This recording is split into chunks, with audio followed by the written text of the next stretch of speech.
So this road's under construction, but so it's pretty bumpy up here, but then it gets it smooths out. So yeah. Anyways, welcome to the road trip. Not sure what's going to be edited, what's not going to be edited. We're just heading on over to a local Christmas market. Never been here before. I don't spend a lot of time down in K-Town or Kaiserslautern, which is what the town's called. I don't spend a lot of time down here.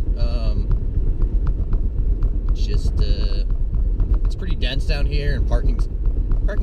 They have a lot of parking garages, but I don't know. It's just not what I'm used to, so I don't come down here that often. And I don't even know if I'm going to use the audio on any of this road stuff. It might just be quick clips here and there. But yeah. So hopefully this video goes well, and nobody, you know, gets mad at me for having a camera. I don't know. I haven't really used a camera. I haven't really had a video camera outside of like my own house or my own car. I haven't really had a camera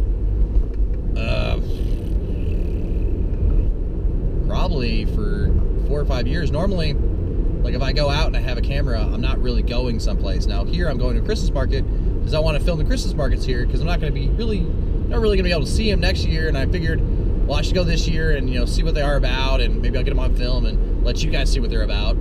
But I have 3 cameras with me. I have my GoPro Hero 4 Black, which I just got.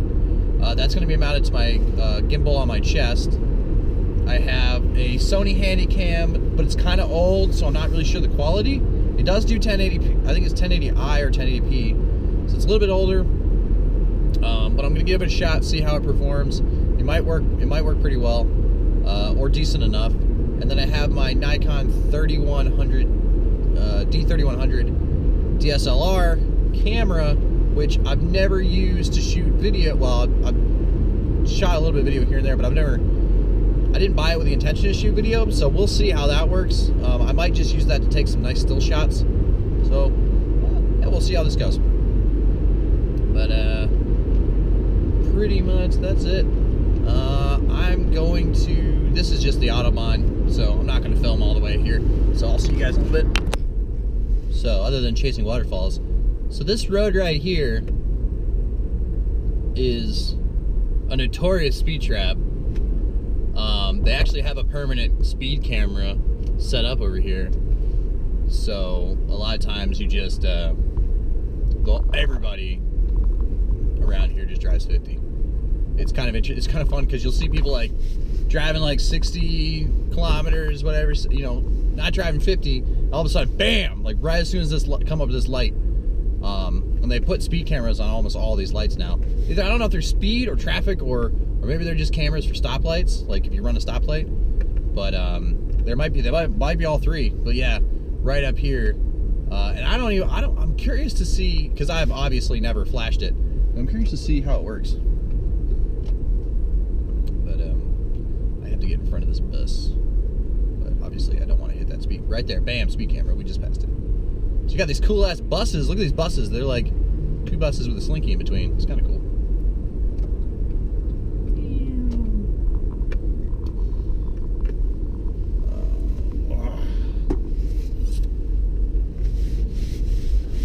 So, I found out that Chevy makes a Chevy Cruze diesel now, and I didn't know this, but apparently they released it on their 2014 model, and I'm like, what? I didn't know they made a diesel. And as far as I know right now, it's the only North American car company that has a diesel car. Could be wrong. I really haven't spent a lot of time looking at cars, but I was sitting here and I was thinking to myself, I was like, well, if I go to Japan next, I'm not taking this car because this is a left-hand drive, and in Japan they're right-hand drive. So I'll probably sell this car to somebody. And but if I go back to America or wherever, yeah, if I go back to I'm not sure where in America I'll go to, but if I end up going back to America... In 300 meters, keep right to continue on B37. Calm down, navigation. I got this. But, yeah, I will, I'll probably trade this car in for a diesel, because this car gets about 32, between 28 and 32 mpg highway, and it's not that great for the city, but the Cruise diesel, the keep right to continue 2 liter B37. has because right now it's an Opel Ford GM designed diesel motor that's a 2 liter, and it gets 46 miles per gallon highway and like 36 city. So I was like, oh, that sounds pretty cool. It's diesel.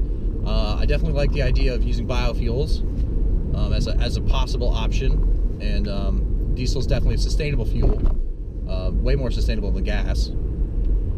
Because honestly, right now, I don't want to buy an electric, because I constantly keep moving around, and I don't ever know where charging stations are going to be that would be compatible with my car, and I definitely like, so having diesel for me at this stage of my life makes more sense than having electric. And I would like to hop over to diesel with gas. So my idea is I'll trade this car in. And I'm not going to get a lot on this car, but I'll trade this car in and get a diesel Chevy Cruze. But there's a few things. The 2016 model that's coming out still has a 2 liter, but they're releasing a 1.4 liter. GM's releasing 1.4 liter turbo diesel. The 2 liter is a turbo diesel also, but apparently the 1.4 turbo diesel is really good. So what I'm probably going to do, because I leave here like sometime next winter. 400 meters, turn left. I'm not sure where I'm going yet, but when I do leave here, it'll be around the time when the 2017 Cruises start coming out. So I'll probably wait and see how those turn out, and see how those engines, those 1.4 liter diesel engines are in there, and I'll probably scoop one of those up, trade this car in, get one of those. And but I think the trim from the 2016 to the 2017 is going to roughly stay the same, because they just the 2014 Cruze was a redo. It looked a little bit different than all the other Cruzes, and the 2016 is going to be another slight change of design, just a little bit of aesthetics here and there, and fixing some stuff that was different on the other model. So I think that's going to be kind of cool. So yeah, 2017. Brand new 27 Chevy Cruze diesel would probably be awesome. Although I want HIDs, or like HID headlights, or the newer LED headlights. I think that would be pretty badass. I don't really want to stick with these halogen light bulbs anymore. And I know it sucks when you're driving and you drive up across somebody who's got HIDs because they're bright as shit. But they're just way better when you're driving. They're way better for you to see. I know it sucks for everybody else. But turn left onto Kaiserslautern. Got it, bro. So when I'm recently here in Germany, one of the Opel cars, and I'm not sure, I doubt it's only Opel, but one of the Opel cars that just came out, or it's coming out this coming year, has these new LED headlights where continue on Kaiserslautern for 1.5 if it kilometers. senses a car coming up on you, it'll turn that part of your left headlight off. So like the LED headlight is a bunch of LEDs clustered together, and if it senses a car coming out, like where you would be blinding them, it'll turn those bank of lights off, and it'll track. So I think that's kind of cool. So it's helping out your, it's just people realizing it's, hey man, this fucking sucks. I really like these really nice bright headlights, but I don't like blinding everybody around me. I don't want to be that douche. I don't want to be that asshole that does that. So I think it's kind of cool. So basically we're going to the mall, and from the mall, it's just not a super long walk to, it's a voice message. People send me voice messages. What the hell? It's not a super long walk after that.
bus.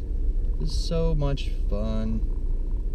So much fun. I know you can at certain places drive around buses, but I forget. So, and this road's kind of narrow anyway, so I don't know if I'm gonna get a chance to drive around this bus anyways. Yeah, it's not that big a deal. But this is downtown K-Town. It's pretty cool looking. But hopefully we'll get a better view when we're walking. I'm trying to head over to this Christmas market. But yeah, I'll see you guys later.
Komm, steht bei mir hier oben.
Wenn du da bist und den ersten Glühwein geholt hast, oder quasi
So, yeah, that pretty much concludes the Christmas market for K-Town, or Kaiserslautern.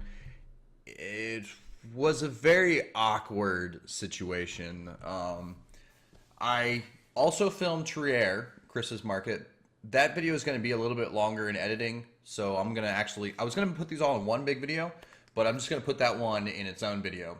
But basically, I went to the Christmas market. I wasn't really sure where the Christmas market was. I kind of went downtown. I knew sort of, I've been there a few times, but not very many times. So I went downtown, parked, and then kind of was like, I think it's over here. So I went to it. I found it, but unfortunately, before I started filming before I walked through it, and I learned from this day. So basically, the next time when I went to Trier, which will be the next Christmas market episode, it's a little less cringy. I apologize if this was cringeworthy and you were just like, oh god, I don't want to see this. But basically, the Christmas market seemed pretty awesome, so you should definitely come check them out if you're in Germany and you're here around Christmas time. I didn't really see. I was trying to look for something for a gift or whatever, but to me, it seems like they have things at the Christmas market. But especially at night when you go, it's more about getting some Glühwein, getting some food in, and with Glühwein is a warm wine, with some beer, and just enjoying it with your friends. It's not really a place to go like shopping at night. They do have that, and there are and as you've seen, they'd have booths where you can buy knickknacks, but I really think more, which is probably why it was a little bit awkward, because when you see the one in Trier, that was more during the day. That was really during the day, and it wasn't, there wasn't a lot of people drinking that early, so it didn't seem that awkward. But you could definitely see in the video when I had the GoPro mounted on my gimbal, which the gimbal's in the box, but I had it on the gimbal mounted right here. It got really smooth, amazing video. I was like, oh, that's really good video. But other than that sequence, because my battery died, I was using the Handycam. So yeah, this Handycam is pretty old, and I keep saying a lot. I keep saying But anyways, so yeah. Hopefully the next video will be less cringeworthy, because that was pretty cringe. I don't really want to keep saying that word over and over again, but I watched it and I'm like, ooh. I mean, being there was really freaking nervous. I was just like, please don't think I'm like a terrorist. It's just the camera. But I had like 3 cameras. I had my Nikon here, I had my GoPro in my hand, and the footage from the GoPro, I had the Handycam in my hand, I had the GoPro on my chest. The footage from the GoPro was way smoother than the footage from the Handycam, so I just went with the GoPro footage, because it was roughly the same. You saw me filming. You saw the camera up here and there. So, yeah. Hope you guys enjoyed it, and this is a pretty long video, so thanks for subscribing. Thanks for tuning in. If you haven't subscribed and you want to see more random videos of me just going around doing crap, by all means, tune in. Thank you, and thanks for watching.